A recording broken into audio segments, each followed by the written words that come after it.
আসসালামু আলাইকুম দর্শক, আমি নাঈম ইসলাম আপনাদের সামনে আবার আরও একটি ভিডিও নিয়ে হাজির হয়েছি। আজকে ভিডিওটি হচ্ছে এই যে পটুয়াখালী ৩ আসনের সাবেক সংসদ সদস্য সবারই পরিচিত গোলাম মাওলা নরওয়ার্দী সাহেব। তিনি অত্যন্ত ভদ্র, নম্র এবং অত্যন্ত গুছালো কথা বলেন।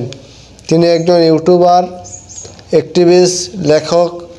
তার কথাগুলো অবশ্যই সবার ভালো লাগে এবং তিনি অনেক ভালো বিশ্লেষণও করেন। অনেক সময় তার বিশ্লেষণ সত্য হয় না, তারপরেও ভালো।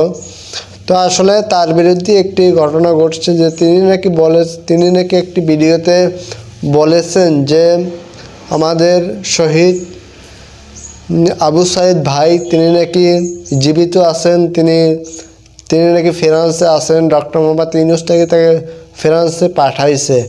আসলে এরকম একটা কথা তিনি বলেন নাই, কিন্তু তার বিরুদ্ধে বানাইয়ে তারপর ছাইড়ে দিয়েছে। আসলে এই ঘটনাটা কি, এ সম্পর্কে কিছু শুনে আসি।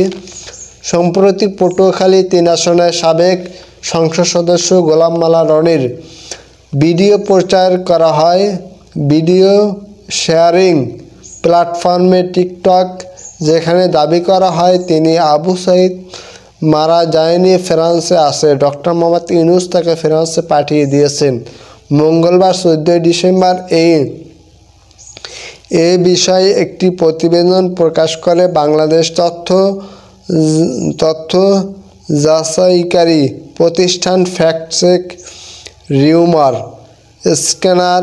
তাদের অনুসন্ধানে দেখা যায় পটুয়াখালী ৩ আসনের সাবেক সংসদ সদস্য গোলাম মাওলা নরওয়ার্দী আবু সাইদ মরেনি, ফ্রান্সে আছে। ডক্টর মোহাম্মদ ইউনূস তাকে ফ্রান্সে পাঠিয়ে দিয়েছেন শীর্ষক কোনো মন্তব্য করেনি।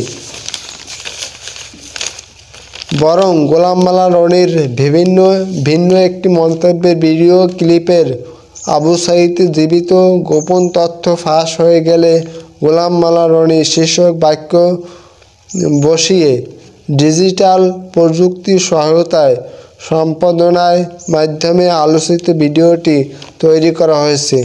রিভিউ স্ক্যানের পর্যবেক্ষণ উঠে এসেছে যে ভিডিওটি ব্যাকগ্রাউন্ড অস্পষ্ট ও খণ্ডিত কণ্ঠস্বর ব্যবহার করা হয়েছে। তবে ভিডিওতে দাবির পক্ষে কোনো সুনির্দিষ্ট প্রমাণ উপস্থাপন করা হয়নি। মূলধারার গণমাধ্যমে বা কোনো নির্ভরযোগ্য সূত্রেও গোলাম মাওলা নরওয়ার্দীর এই ধরনের মন্তব্য অস্তিত্ব পাওয়া যায়নি।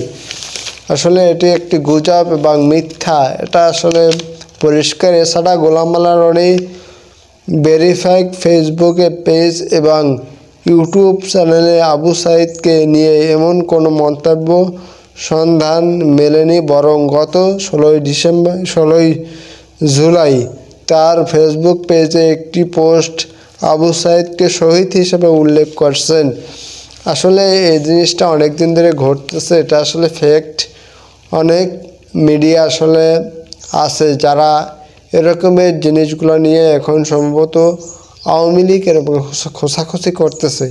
তারা অনেকভাবে বিভিন্ন মিথ্যা গুজব ছড়াইতেছে, এই জন্যই তাদের নাম হচ্ছে গুজব লীগ।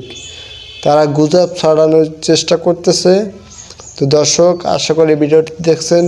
সকলকে অসংখ্য ধন্যবাদ। দেখা হবে আবার নতুন কোনো ভিডিওতে।